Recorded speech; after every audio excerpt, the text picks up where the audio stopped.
Hello students, welcome again. I am again with you with a new and very interesting topic. Welcome, this is your channel and our today's topic is average power associate with inductor and capacitor. आज हम दो topic करने वाले हैं. पहले हम find out करेंगे average power with inductor, then we have to find out average power with the help of capacitor. ठीक है, average power. Okay, so this is our class +2 physics and we are doing chapter 7 alternating current. Okay, so let's start our topic. First of all, we are finding average power associate with inductor. Okay, so we know student, this is our inductor and we have to take an inductor and we have to connect it with an alternating source of EMF. Okay, so you know that when a AC source, this is not DC, this is AC beta. When AC source connected to L, then current grow from 0 to I naught. I naught is the maximum current. I naught is maximum current. So what I want to say you, I just say you to that when we are connecting an alternating source of EMF with an inductor, then the value of the current is going from 0 to I naught. Okay, and you know that when current is passed through this circuit, then there is an induced EMF is produced. Okay, आपको बहुत अच्छे से पता है कि जब भी किसी इंडक्टर में से करंट पास होता है तो वहाँ पे एक EMF इंड्यूस्ड हो जाता है, और जो ये EMF इंड्यूस्ड होता है वो किसको करता है, जो ग्रोथ, करंट की जो ग्रोथ हो रही है उसी को अपोज करता है. ओके, सो हमें क्या करना पड़ता है, एक वर्क डन करना पड़ता है.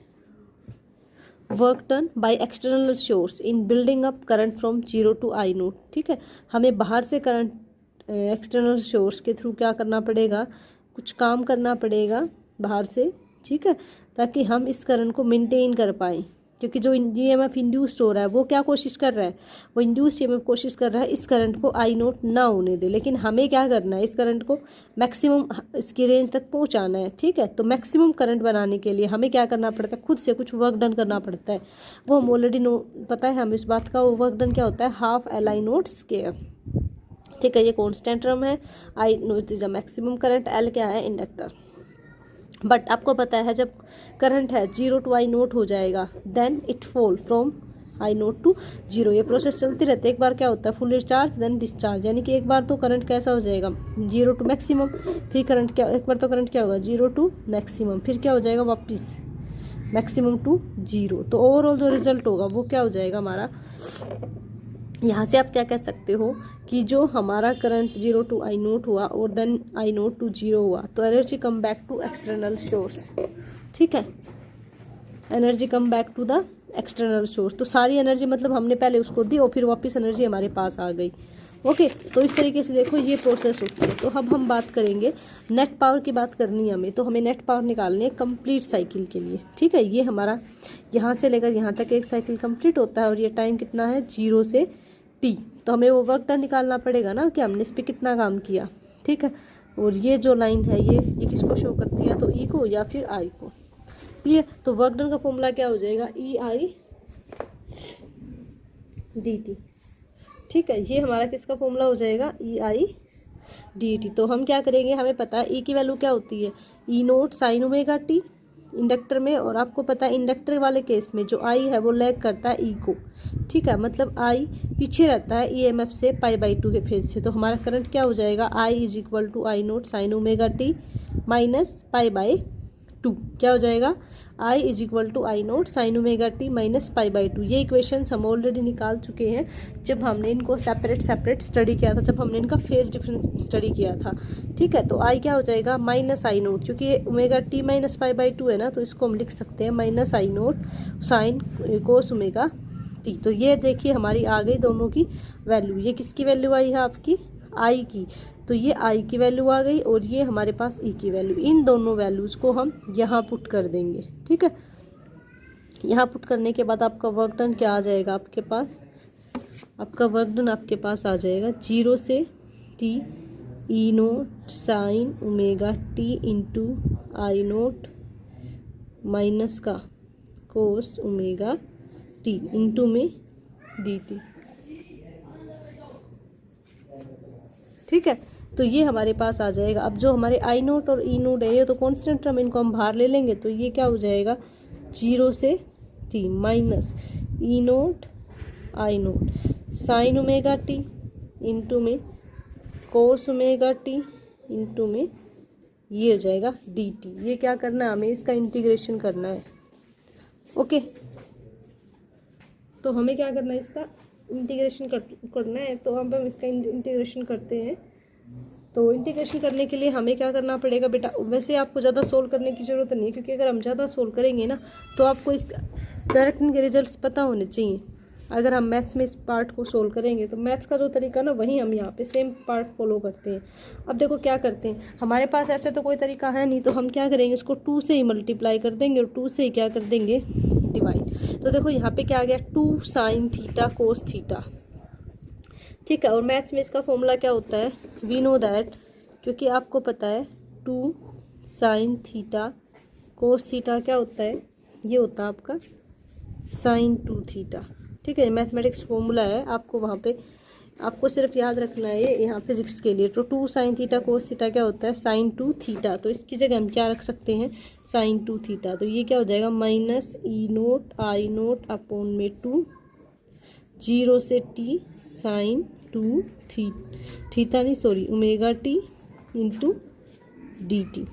ठीक है, अब इस पार्ट का हम क्या करेंगे इंटीग्रेशन कर देंगे। ओके, तो अब इसका इंटीग्रेशन करेंगे तो क्या आ जाएगा minus e note I nought upon में 2, और इसका आप करोगे तो साइन का क्या हो जाएगा कोस, और इंटीग्रेशन तो माइनस होता है माइनस कोस 2 ओमेगा टी। ठीक है, और फिर इस वाले पार्ट का अलग से करेंगे तो नीचे क्या आ जाएगा 2 ओमेगा, टाइम कहाँ से कहाँ तक रहेगा 0 से टी। ठीक है, और इस फैक्टर को हम ऑलरेडी सोल्व कर चुके हैं। जो हमने जब कैपेसिटर वाला भी थोड़े अपने जब पिछला पार्ट रेजिस्टेंस वाला किया था उसमें भी ऐसा ही कुछ पार्ट आया था, जब उसको हमने सोल्व किया था। तो यहाँ पे क्या आ जाएगा आपका, देखो हम क्या करेंगे बेसिकली जो हमारा ओमेगा है, जो हमारा ओमेगा टी है, देखो ओमेगा क्या होता है 2 पाई अपॉन टी होता है। तो ओमेगा टी को आप क्या कह सकते हो ओमेगा टी, यहाँ से अगर इसको मैं हटा दूँ तो ओमेगा टी क्या हो जाएगा 2 पाई हो जाएगा। ठीक है, तो इसको बेसिकली आप यूँ भी लिख सकते हो minus e note I nought upon 2। अगर हम इसकी वैल्यू पुट करेंगे तो क्या हो जाएगा माइनस कोस। ठीक है, इसको मान लो हम बाहर ले आते हैं 4 ओमेगा बाहर आ गया। ओके, 4 को ले आते हैं ओमेगा को अंदर ही रखते हैं, तो ये क्या हो जाएगा 2 ओमेगा टी अपॉन ओमेगा, और माइनस में कोस 0, क्योंकि यहाँ पे 0 पुट को तो सारा 0 हो जाएगा। ठीक है, कोस 0 क्या होता है 1, ये वाली टर्म क्या हो जाएगी आपकी 1 हो जाएगी, वो जो ये वाली टर्म है ये क्या हो जाएगी देखो, क्योंकि ओमेगा टी जगह क्या लिख सकते हैं, तो ये आपका हो जाएगा बेटा। देखो यहाँ से हम क्या करेंगे ओमेगा टी की जगह 2 पाई पुट कर देंगे, तो कोस 2 पाई। ठीक है, और एक 2 ये ऑलरेडी था तो क्या हो जाएगा कोस 4 पाई अपॉन ओमेगा। ठीक है, तो देखो बेटा 2 पाई बाई टी करेंगे, क्लियर। तो बेसिकली हम क्या कह रहे हैं कि यहाँ से हमारा क्या आ जाएगा कोस पाई 4 पाई, इनकी वैल्यू क्या होती है 1। तो ये आपका हो जाएगा minus e note I nought upon 4, और ये 1 माइनस। ठीक है, क्योंकि देखो ये यहाँ पे माइनस है तो माइनस का 1, और ये इसकी वैल्यू -1 होती है, क्लियर। तो ये क्या हो जाएगा माइनस का 1 और प्लस का 1 दोनों क्या हो जाएंगे कैंसिल। तो यहाँ पे अपना जो ओवरऑल रिजल्ट है ना वो आ जाएगा 0, क्लियर।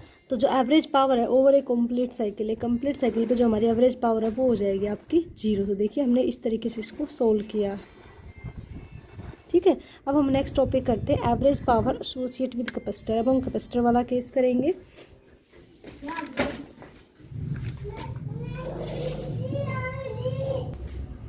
ओके, अब हम करेंगे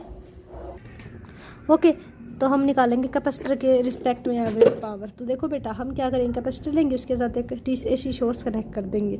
तो जब AC सोर्स कनेक्ट करेंगे हम कैपेसिटर के साथ, जिसका कैपेसिटेंस कितना है C, तो चार्ज ग्रो, तो चार्ज है ना कहाँ से कहाँ तक ग्रो करेगा हमारे पास, चार्ज हमारे पास ग्रो करेगा वह AC short connected to capacitor then charge grow from 0 to Q naught. ठीक है, उसमें किसका करंट करो तो maximum current 0 to Q naught हो जाएगा। तो अब हमें क्या करना पड़ेगा, यहाँ पे चार्ज को मेंटेन करने के लिए एक एक्स्ट्रा अमाउंट में वर्क डन करना पड़ेगा। ठीक है, विच इज़ रिक्वायर, क्योंकि जब हम इस कैपेसिटर को चार्ज करेंगे तो हमें इस पर वर्क डन करना पड़ेगा, बाहर से कुछ काम करना पड़ेगा इसको चार्ज करने के लिए। ठीक है, और जब इसमें चार्ज स्टोर हो जाएगा, वो किस फॉर्म में स्टोर होता है, इलेक्ट्रोस्टैटिक एनर्जी की फॉर्म में स्टोर होता है। ओके, सो यहाँ पे जो V नोट होगा वो क्या होगा, maximum potential difference across plate of capacitor. अब वी नो दैट जितनी एनर्जी हमने शेल्स को चार्ज करने में ड्रॉन करी है उतनी ही एनर्जी हम ड्यूरिंग द डिस्चार्जिंग यूज़ करेंगे। इसका मतलब energy given and energy in और एनर्जी आउट दोनों क्या हो जाएंगी equal. That is we can say that कि जो नेट एनर्जी है वो फुल साइकिल के लिए क्या हो जाएगी, 0। क्योंकि देखो एक बार आपने इसको चार्ज किया, ठीक है, फिर वो डिस्चार्ज हो गया तो ओवरऑल रिजल्ट क्या मिला, 0 से स्टार्ट हुआ 0 पे वापस आ गया। ठीक है, अब हम निकालते हैं इसका वर्क डन कि हमने इसको मेंटेन करने के लिए कितना काम किया। तो E note sine omega T होता है और कैपेसिटर में आपको पता I लीड करता है E को कितने से, π/2 से। कितने से करता है, π/2 से। तो I क्या हो जाएगा, I nought sine omega t plus π/2। ठीक है, तो I is equal to sine π/2 plus ये क्या होता है omega t cos omega t. तो I की वैल्यू ये आ गई, E की वैल्यू आपके पास ये आ गई। दोनों की वैल्यू को हम यहाँ पुट कर देंगे। ठीक है, पुट करने के बाद क्या हो जाएगा, 0 से T कंप्लीट साइकिल यहाँ से लेकर यहाँ तक हमने ली है तो 0 से T हो जाएगी। ठीक है, E नोट तो E note sine omega T और सारे कॉन्स्टेंट बाहर ले लेंगे, क्या हो जाएगा E नोट I नोट, अंदर क्या बचेगा sign omega t cos omega t d T. कहाँ से कहाँ तक, 0 से T, तो 2 से डिवाइड कर देंगे, 2 से क्या कर देंगे इसको मल्टीप्लाई। आपको ऑलरेडी ने पता है 2 साइन थीटा कोस थीटा ये क्या होता है, साइन 2 थीटा होता है। ठीक है, तो यहाँ पे इसको हम यूज़ करेंगे, क्या हो जाएगा E naught I naught upon में 2 साइन 2 ओमेगा टी। इंटीग्रेशन कर देंगे 0 से T। ठीक है, चलिए अब हो जाएगा। अब देखो इसको हम जो अभी हमने सोल्व किया था उसी मेथड से देखिए आप साथ, अभी हमने यहाँ पे करा था, ये देखिए साइन 2 ओमेगा टी आया था, इसका हमने सोल्व किया कोस 2 ओमेगा टी 2 ओमेगा। देखो सेम मेथड से हम वही सेम मेथड यहाँ पे दोबारा से अप्लाई करेंगे और जो हमारे पास ओवरऑल रिजल्ट आ जाएगा वो क्या आ जाएगा, वो हमारे पास ये वाला पार्ट जब सोल्व होगा तो आपके पास आ जाएगा E naught I naught by 2।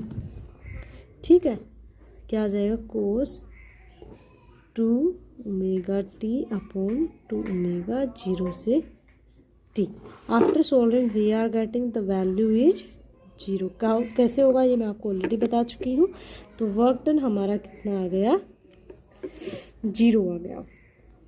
ठीक है, अगर वर्क डन आ गया इसका मतलब क्या है कि जो पावर आप इस पे सप्लाई करोगे तो average power supply to capacitor, तो जो पावर भी हो जाएगी कंप्लीट पे क्या हो जाएगी आपकी, 0 हो जाएगी। कैपेसिटर पे जो टोटल पावर हम देंगे वो कितनी हो जाएगी, 0। ठीक है, तो हम बेसिकली क्या कह सकते हैं कि whatever energy we needed, starting में हमें कितनी एनर्जी की ज़रूरत होती है क्रॉस द कैपेसिटेंस, ठीक है, उतना ही वो डिस्चार्जिंग में उसको दोबारा से रीयूज कर लेता है। तो एवरेज पावर क्या हो जाएगी इंडक्टर कैपेसिटर की, 0 हो जाएगी। ठीक है, बट जो एवरेज पावर रजिस्टर की है वो क्या आई थी, EV और IE। हमें 3 केस पढ़े हैं बेटा।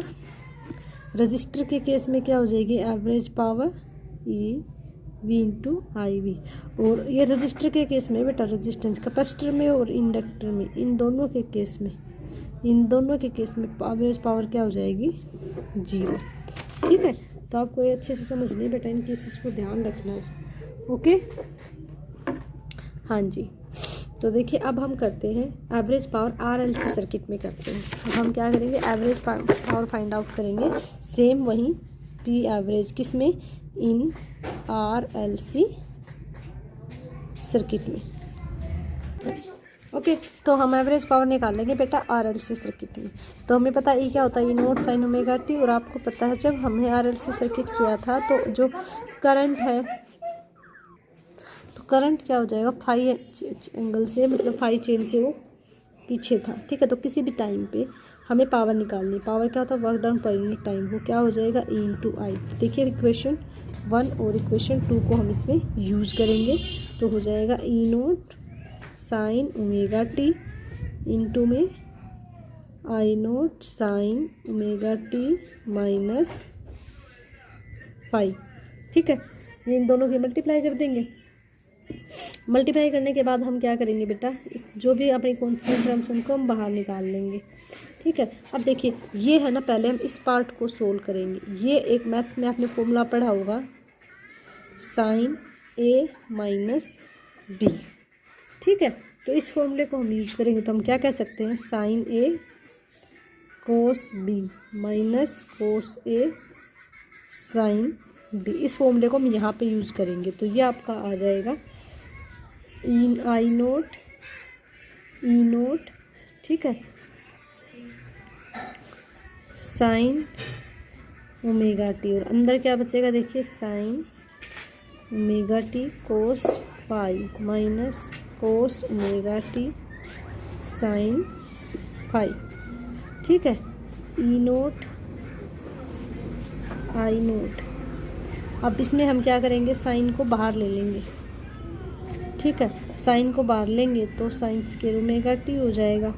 अंदर क्या बच जाएगा बेटा, जब आपने साइन, या आप ये कह सकते हो कि हम इस साइन को अंदर मल्टीप्लाई कर दें, इसको अंदर क्या कर देंगे, मल्टीप्लाई करेंगे इसके उसके साथ, तो क्या आ जाएगा sine square omega t cos phi minus क्या आ जाएगा ई नोट आई नोट, पहले तो पूरे के साथ था। ठीक है, तो e note I nought sine omega t cos omega t sine phi, ये आ गया आपके पास। ठीक है, अब इसको हम क्या कहेंगे, देखिए e note I nought sine square omega t cos phi. ठीक है, अब यहाँ पे देखिए क्या हो रहा है। अब देखो इसको ध्यान से, ये जो हमारे पास टर्म है sign omega t cos omega T, हम क्या करेंगे, इसको 2 से ही तो मल्टीप्लाई कर देंगे और 2 से इसको क्या कर देंगे डिवाइड। हमने क्या किया, 2 से ही मल्टीप्लाई और 2 से ही क्या कर दिया डिवाइड, तो क्या हो जाएगा 2 sign omega t cos omega T को हम क्या लिख सकते हैं, e note I nought upon में 2। ये क्या हो जाएगा साइन 2 ओमेगा टी। हमने इस टर्म को क्या लिख दिया, साइन 2 ओमेगा टी और इनटू में साइन फाई आ गया। ठीक है, अब ये इंस्टेंटेनियस पावर हमने अज्यूम करी है ना कुछ स्मॉल टाइम के लिए। Okay, if this instantaneous power assume to remain constant for small time. Clear, ये हमारे पास क्या आ गई, पावर आ गई। ठीक है, इफ दिस इंस्टेंटेनियस पावर, ठीक है, ये कुछ टाइम के लिए क्या रहे, रिमेन कांस्टेंट। तो आप ये बताइए फॉर टाइम, मान लो कुछ टाइम के लिए, वो टाइम हमने मान लिया dt। अब कुछ टाइम के लिए अगर इसको आप कांस्टेंट रखोगे तो आपने कुछ ना कुछ क्या करना पड़ेगा, इस पर वर्क डन करना पड़ेगा। कितना करना पड़ेगा वो देखो आप, तो यहाँ पे जो dw हो जाएगा क्योंकि आपके पास ये पावर है ना, यानी कि हमारे पास ये पावर, इसको हम क्या कह सकते हैं, dw अपॉन dt है। तो इस dt को इधर मल्टीप्लाई कर देंगे तो dw आ जाएगा। तो dw क्या हो जाएगा, इसको सेम टू सेम लिख दो, e note I nought sine square omega t cos phi minus e note I nought upon 2। ठीक है, sine 2 omega t sine phi और क्या कर देंगे इसका डी फाई।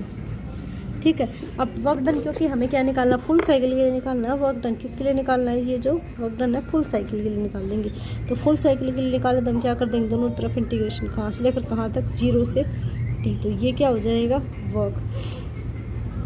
ठीक है, अब देखो e note I nought sine square omega t, तो इसको हम सोल्व करेंगे, कैसे हो जाएगा 0 से t, e note I nought sine square omega t cos phi minus में 0 से t, e note I nought upon 2 sine 2 omega t sine phi.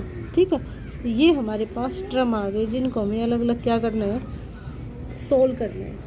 Clear, अब देखिए इसको जब आप सोल्व करेंगे तो आपके पास क्या, ये वाले टर्म तो बाहर आ जाएंगे, ई नोट आई नोट और कोस फाई, ये टर्म कांस्टेंट है। बाकी अंदर क्या बचा, 0 से t sign square omega T dt है ना, d तो इसके साथ में ही रहेगा। माइनस ये एक पार्ट ये इधर लिख दिया हमने, फिर क्या आ जाएगा बाहर, e note I nought upon 2 cos sine phi है ना यहाँ पे, तो साइन फाई आ जाएगा और अंदर क्या बचेगा 0 से t साइन, देखो साइन 2 ओमेगा t dt। अब हम इसको और इस पार्ट को क्या करेंगे, सोल्व करेंगे। सोल्व करने के बाद देखो हमने ऑलरेडी इन चीज़ों को सोल्व किया हुआ है पिछले पार्ट्स में, तो हम डायरेक्ट इनका रिजल्ट यूज़ करेंगे। अगर आपको सोल्व करना नहीं आता तो आप इसके लिए प्रीवियस वीडियोज़ को देख सकते हैं। तो क्योंकि वी नो दैट, देखिए हमें पता है, हम डायरेक्ट यूज़ करेंगे। आपको आप चाहो तो इसको याद रख लो, कई बार यूज होता है। We know that sine square omega t into d t, ये रिजल्ट किसके समान आएगा, t/2 के इक्वल आएगा, ठीक है। और जब हम इस पार्ट को सोल्व करते हैं 0 से t sine 2 omega t d t, तो हमारे पास आता है 0। तो यूज दीज वैल्यूज, ठीक है।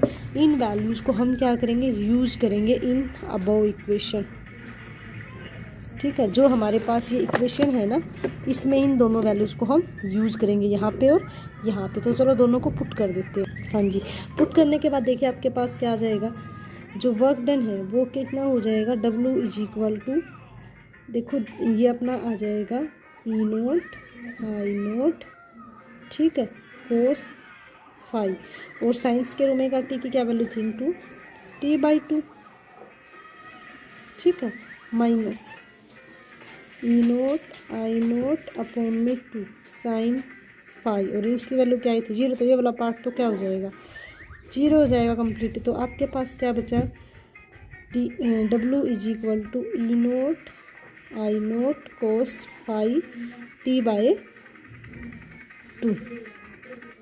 यही बचा ना आपके पास, ठीक है। अब एवरेज पावर आपको निकालनी है कंप्लीट साइकिल पे, हमें क्या निकालनी है, P average, clear, on complete cycle, clear. Complete cycle पे आप निकालोगे तो आप क्या कह सकते हो, P क्या होता है, W/T। कंप्लीट साइकिल के लिए टाइम टोटल T लेते हैं, तो आप इसको लिखोगे W कितना है हमारे पास, ये इसको हम यहाँ पे यूज़ करेंगे। तो e note I note cos phi into t/2 into 1/t, तो T से T कैंसिल आउट हो जाएगा, तो पावर आपके पास आ जाएगी ई note I note cos phi, ठीक है। ये हमारे पास पावर आ गई। इसको हम क्या लिख सकते हैं, इसको हम देखिए जो नीचे अपना 2 है वो तो रहेगा ही, ठीक है। इस 2 को हम क्या कर सकते हैं, e nought by √2 into I nought by √2 into cos phi, ठीक है। ये क्या है आपकी, इसको आप लिख सकते हो P is equal to EV IV cos phi, ठीक है। तो ये हमारी क्या आ गई, एवरेज पावर आ गई 4 RLC सर्किट, ठीक है। तो देखो हमने एवरेज पावर निकाली 4 सर्किट्स की। सबसे पहले हमने निकाली रेजिस्टेंस के लिए, जब हमने रेजिस्टेंस के लिए निकाले तो P एवरेज हमारी क्या आई बेटा, EV IV, ठीक है। जब हमने P निकाला इंडक्टर के लिए एंड कैपेसिटर के लिए, तो इंडक्टर और कैपेसिटर दोनों के लिए जब P एवरेज आपकी आई वो कितनी आई 0, क्लियर। और जब हमने निकाला एवरेज पावर RLC तीनों सर्किट के लिए, तो आपकी एवरेज पावर कितनी आई, EV IV कोस फाई, यहाँ पे ये अपना आ गया, ठीक है। और यहाँ पे देखो जो कोस फाई है वो होता है अपना पावर फैक्टर, हाँ, हालांकि अब ये आपके सिलेबस में से रिमूव कर दिया गया है, ठीक है। तो कोस फाई आपका क्या होता है, पावर फैक्टर होता है, क्लियर। तो होप आपको सारा समझ में आया होगा बेटा। आगे जो हम करेंगे वो नेक्स्ट टॉपिक्स में कुछ और अच्छे क्वेश्चंस और कुछ अच्छी आपके टॉपिक्स डिस्कस करेंगे। Thank you.